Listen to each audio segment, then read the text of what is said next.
opening scene of the first Mission Impossible movie features a team of agents from the Impossible Missions Force in Kiev, trying to capture a renegade agent who wants to steal a list of undercover CIA operatives' identity. Unfortunately, the mission fails, resulting in the list being stolen and the entire IMF team, led by Jim Phelps, being killed, except for Agent Ethan Hunt.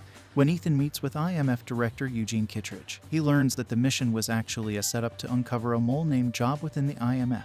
As the only survivor, Ethan becomes the main suspect. He escapes from Kittredge and the IMF and embarks on a mission to find the real mole and clear his name. With limited options, Ethan seeks help from Max, an illegal arms dealer connected to Job.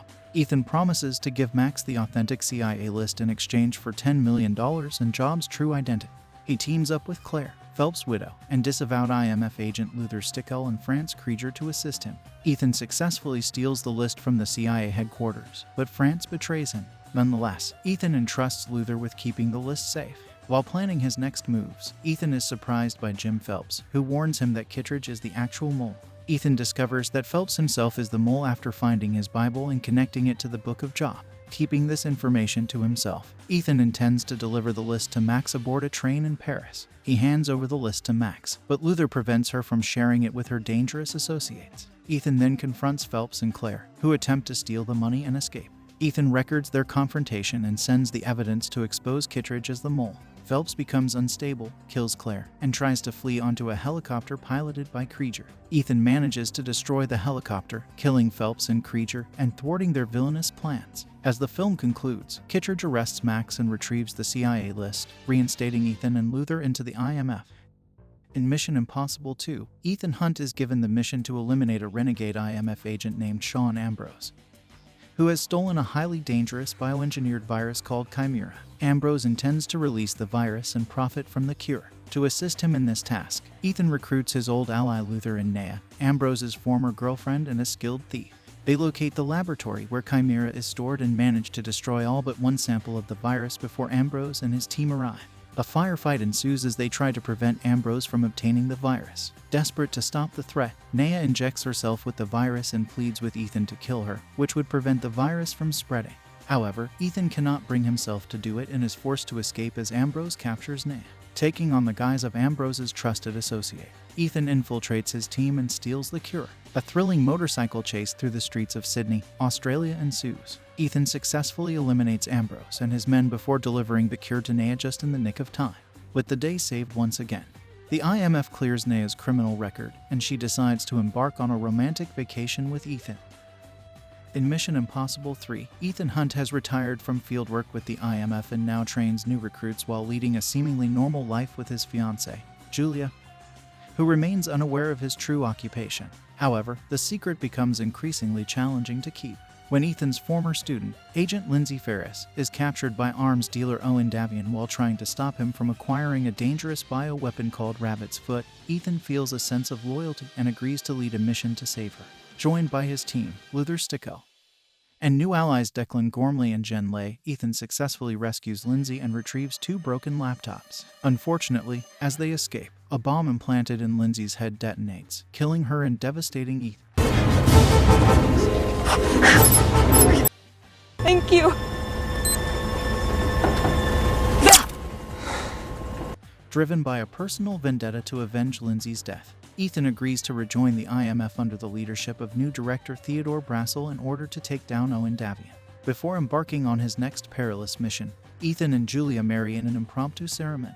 IMF technician Benji Dunn, eager to become a field agent, manages to extract crucial information from the broken laptops, leading the team to Vatican City, where Davian is located. Although Ethan's team captures Davian, they are ambushed by mercenaries upon their return to the United States, resulting in Davian's escape.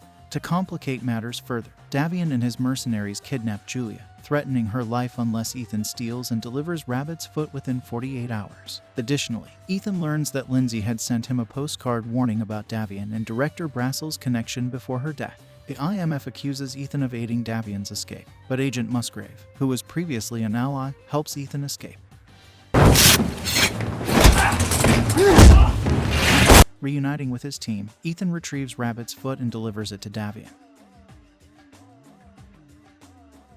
who implants an explosive device in Ethan's head before leaving. Agent Musgrave reveals himself as the true IMF traitor, confessing that he orchestrated Davian's acquisition of Rabbit's Foot to enable the IMF to attack Davian's terrorist associate. Ethan incapacitates Musgrave and rushes to rescue Julia while also reclaiming Rabbit's Foot. In the film's climax, Benji assists Ethan in tracking down Davian, and Ethan kills him, saving Julia just as the explosive device in his head is about to detonate. Ethan teaches Julia how to shoot a gun and use the makeshift defibrillator to deactivate the explosive. After successfully disabling the device, Ethan and Julia go on a honeymoon, where Ethan finally reveals his entire IMF career to his wife, with another impossible mission successfully accomplished. In Mission Impossible: Ghost Protocol, several years have elapsed, and Ethan Hunt is assigned by the IMF to locate and neutralize Cobalt, an enigmatic villain who hired an assassin named Sabine to kill an IMF agent named Hanaway and steal nuclear launch codes. For this mission, Ethan forms a new team comprising recently promoted field agent Benji Dunn and Jane Carter, the grief-stricken girlfriend of Hanaway. They track Cobalt to the Kremlin, which is subsequently destroyed and falsely attributed to Ethan, leading to the team being pursued by the Russian intelligence service. As a result, the President of the United States initiates Ghost Protocol, disavowing all IMF agents. Despite the dire circumstances, the IMF secretary urges Ethan to continue the mission in order to prevent a nuclear war between the United States and Russia. The secretary is killed by the Russian intelligence service, but his aide, IMF analyst William Brandt, escapes and joins Ethan's team. Brandt identifies Cobalt as a Swedish-Russian named Kurt Hendricks, and the team tracks him to the Burj Khalifa in Dubai. At the Burj Khalifa, where Hendricks has sent his men to acquire the nuclear codes from Sabine, Ethan undertakes a daring outside-the-building operation to intercept the sale.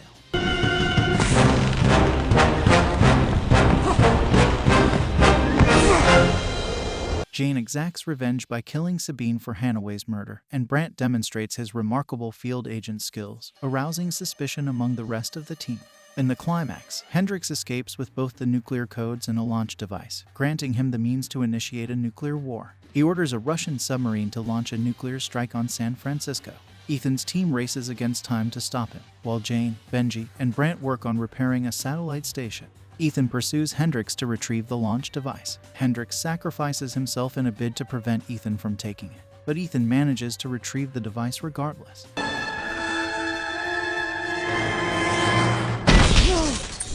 With the satellite station repaired, Ethan disarms the nuclear weapons just moments before they would have detonated in San Francisco.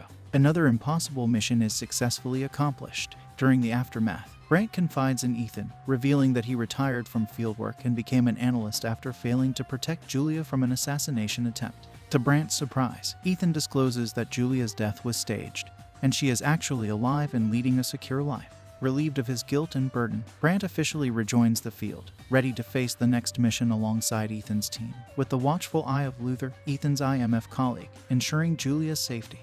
In Mission Impossible: Rogue Nation, CIA Director Alan Huntley disbands the entire IMF and absorbs its members into the CIA for increased oversight. However, during the IMF's absence, a dangerous clandestine organization known as the Syndicate, composed of rogue operatives from different intelligence agencies, emerges and begins executing sinister plans. Ethan Hunt receives assistance from Benji, who now works for the CIA, to track down the Syndicate in Vienna. There, Ethan meets Ilsa Faust, an undercover MI6 agent working to dismantle the Syndicate from within. Despite their best efforts, the Syndicate assassinates the Austrian Chancellor and manages to escape. Huntley blames Ethan, Ilsa, and Benji for the Chancellor's death and orders their execution. However, newly recruited CIA agent William Brandt learns of this and teams up with Luther to locate their former teammates and warn them about Huntley's planned attack.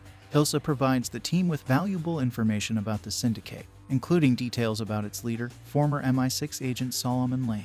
Working together, the team steals a digital ledger containing the names of all Syndicate members. However, Ilsa betrays them and delivers the ledger to her MI6 superior, Chief Atlee. Fortunately, Benji manages to create a copy of the ledger. The team discovers that they need the biometrics of the British Prime Minister to access the information within the ledger. Brandt arranges a meeting between Huntley, Chief Atlee, the British Prime Minister, and a disguised Ethan Hunt. During the meeting, it is revealed that Atlee is the founder of the Syndicate, initially intended as an agency operating without government oversight. When the Prime Minister refused Atlee's plans, he went ahead and formed the Syndicate anyway, which was eventually taken over by Solomon Lane to cover up his own sinister schemes. Atlee has been blackmailing and framing Ilsa to help him destroy any evidence of his involvement. The team also discovers that the digital ledger contains over $2 billion, which Lane intends to use to fund the syndicate's cause. Lane kidnaps Benji to force Ethan to hand over the money. Ethan and his team manage to rescue Benji and capture Lane, seemingly putting an end to the syndicate's threat. Impressed by the skills and dedication of Ethan's team, Hunley decides to restore the IMF and becomes the agency's new secretary. Mr. Secretary? In Mission Impossible Fallout, 2 years have passed since the reformation of the syndicate into a terrorist group known as the Apostles, led by the extremist John Lark. The Apostles are stealing plutonium cores to create 3 nuclear bombs. Ethan's team attempts to protect the cores but fails, resulting in Luther's capture by the Apostle. To save Luther's life, Ethan agrees to let the terrorists escape, much to the chagrin of CIA Director Erica Sloan. She assigns her agent, August Walker, to accompany Ethan on his next mission to ensure the acquisition of the plutonium at all costs. Ethan and Walker track the Apostles to Paris, where Ethan poses as John Lark and agrees to bring Solomon Lane, the former syndicate leader, to the mysterious White Widow in exchange for the plutonium cores. After extracting Lane from a prison convoy, the team travels to London, where they plan to hand over Lane to the White Widow. However, CIA agent Hunley arrives, claiming that he has received intel confirming Ethan as John Lark. This is a ruse to expose Walker as the true John Lark. When Walker's betrayal is revealed, Director Sloan sends a team to apprehend him. Unfortunately, the Apostles have infiltrated Sloan's team, leading to an assault that results in Hunley's death and Walker and Lane's escape.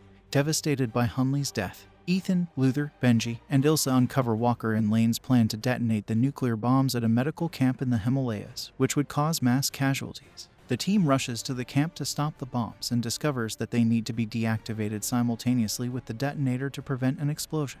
At the camp, Ethan reunites with his ex-wife Julia and her husband Eric, who are working as volunteers. Lane activates the bombs while Walker flees with the detonator in a helicopter. The team has 15 minutes to prevent a catastrophe. Ethan pursues Walker with assistance from Julia, while the rest of the team, with Luther and Julia's help, work to defuse the bombs and battle Lane.